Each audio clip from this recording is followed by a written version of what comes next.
شته ځینې انسانان چې د ژوند په بیلو بیلو پړاوونو کې به مو یوازې پرېږدي. ځینې داسې وي چې د لارې د ملګري خطاب درته کوي مګر د لارې په سر کې مو یوازې پرېږدي. دا انسانان درڅخه د ژوند خوښي او خوشحالي اخلي.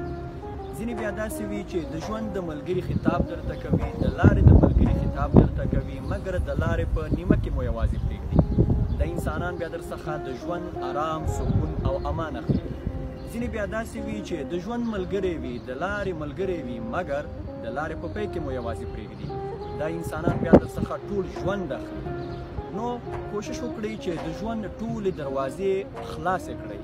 هر هغه څوک چې مو ژوند ته راځي ډېر ژر باور مه کوئ، او څوک چې مو د ژوند په بیلو بیلو پړاوونو کې یوازې پرېږدي خفه کیږئ مه. یقین وکړئ د هر هغه څوک چې تر پایه پورې تاسو سره پاتې کیږي هغه یوازې او یوازې الله تعالی دی. او همدارنګه هغه څوک چې د وفا او د مینې په شتون کې بیا هم له تاسو سره رښتینې مینه کوي، کوښښ وکړئ د الله تعالی خوښي ترلاسه کړئ او هغه څوک چې تاسو سره رښتینې مینه کوي یوازې پرېږدئ.